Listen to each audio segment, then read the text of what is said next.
Hey, what's up? It's Jared with State of Tech, and today we're taking a look at the Razer Core, and we're putting a GTX 1080 inside of it. Now, in a previous video, I unboxed my new Razer Blade and talked a little bit about it, and mentioned this video that I would be putting together the Razer Blade Core with the GTX 1080, and then doing just kind of some initial setup stuff just so that we could see what this looks like.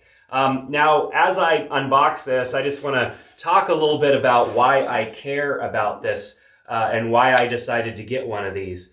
Now, I have been waiting for this type of technology for quite some time. As a video editor and as a creative, I need horsepower in order to get work done and get it done within a timely manner.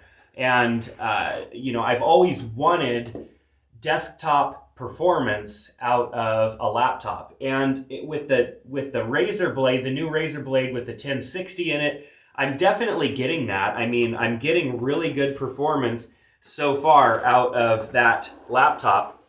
But what about when I really want to do some heavy lifting and I want to get some stuff accomplished fast, also be connected to monitors and all that stuff? I mean, you kind of need something else, and that's where this device has been really exciting to me, and I've been excited to finally get my hands on one since Razer announced that they were working on this and that they would be putting it out soon. Obviously, there are some other manufacturers doing similar things out there as well, but Razer seems to kind of be leading the way with putting a lot of performance in smaller pieces of equipment, and I'm super excited about that.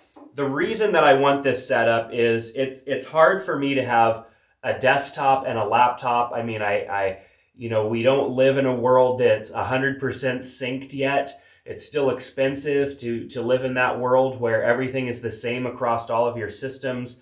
And frankly, I just want to have one system. I want to have one system configured the way that I want it to work. I want to be able to bring my laptop into my office, just connect it, have it set up with my monitors, with my keyboard and mouse and all that stuff, and be able to work off of my laptop and then grab my laptop and go. And that's where I am at.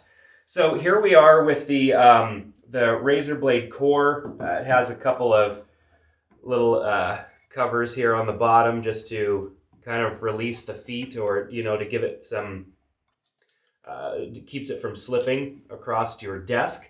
So that's kind of nice. It's going to hold steady. It's a beautiful looking device. I mean, some people would be glad to have a PC that just looks this nice. So in the back here, we've got this handle, pulls out. We've got some foam in here that kind of fits a little oddly. It says remove before use, no problem. And here we have basically an entire cartridge that we are going to put our GPU in. Now, I did a little bit of research. James did a little bit of research. We were kind of looking at what is going to fit in this because, obviously, it's got to be something that fits inside of this device. Here we've got, in this box, we've got our power cable, and then we also have our cable with our USB Type-C. And that's about all that we have. So we'll go ahead and set that off to the side. So it looks like it's going to be a pretty simple install. We're going to go ahead and open up our GTX 1080. This is basically the same GTX 1080 that I had in my PC build, with the exception of this is the slightly overclocked version. This isn't the fully overclocked version. I'll put a link in the description below so that you guys can see exactly what version this is that I ordered. Originally, I had ordered in my PC build the regular unoverclocked version, standard clock speeds, and it worked fine. I mean, it was a fine GPU. But the price seemed right for this particular GPU. The price seemed to have gone down a little bit on it. Maybe it's been, a couple of months or something like that, and the price had just dropped a little bit, and I thought, why not go with something with a little bit more performance? I mean, the Razer Blade, the new Razer Blade has a 1060 in it. And so for video editing, some people would say, why do you need more than that? Why do you need more than a 1060? And my thoughts and my response to that is that I'm not going to spend the money on a Razer Blade Core and, man, that's just a beautiful piece of hardware. I'm not going to spend the money on a Razer Blade Core just to put another 1060 or something like that in it. I have a 1060 in my laptop, and I can connect a monitor, and I can do all that. I'm using this because it's got USB, it's got Ethernet, it's got everything that I need right in it. So this is almost like a super dock. And that's kind of why I decided to go down this path. So let's go ahead and pull off that, and we are going to remove the cover here.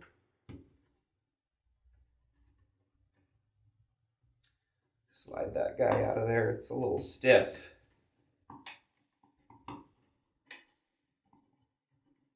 There we go. And now we can position our GPU in here. All right, so I guess I could pull this off. Nice. All right. Apologize for not having enough camera angles here for you to see this entire process unfold, but we do what we can do here. All right, so that is placed. Now I just simply need to put the screw back in place just to kind of hold everything. Now this GPU definitely fills up every little bit of space I think that's in here.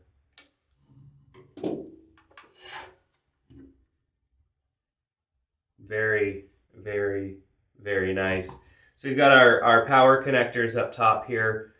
So we're going to go ahead and connect to these. So we'll line these up, plug them in. Let's just make sure there's no difference between the two of them. All right, so now we're going to have to make all of this fit back inside. So let's go ahead and rotate this around. Bring everything back in. Thank goodness for this nice handle that comes on the back end here.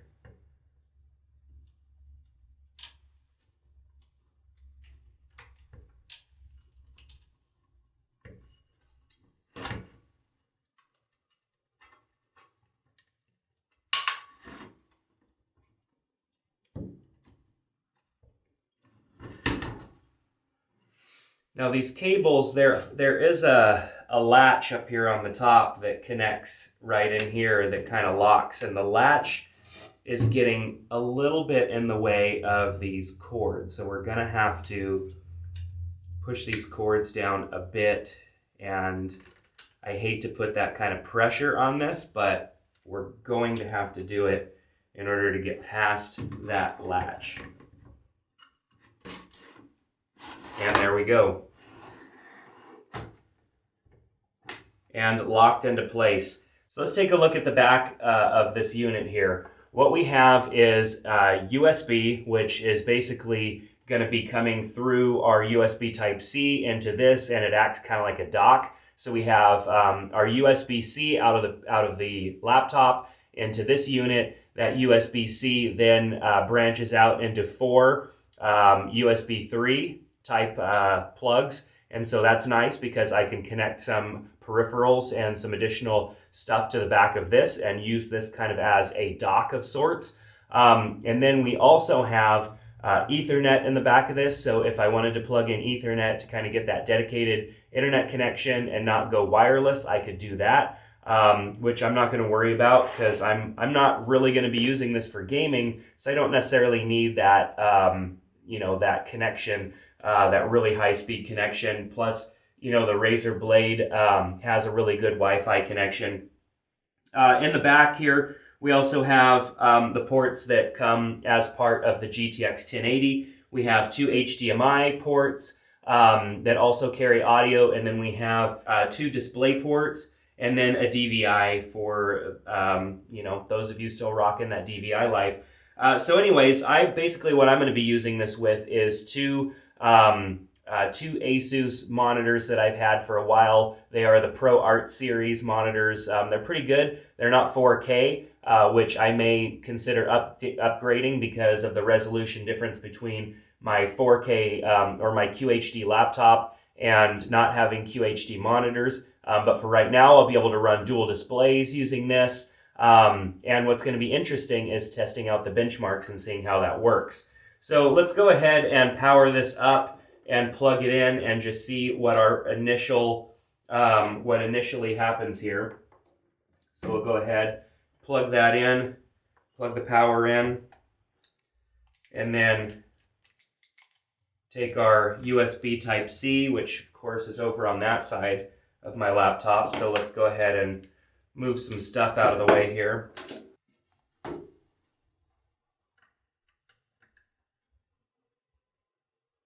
Plugging that in simply powers it up. So I can hear it powering up right now. New Thunderbolt devices have been attached, so I can go ahead and tap OK. Hit yes.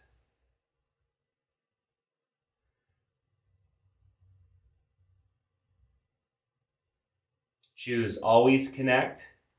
Hit OK.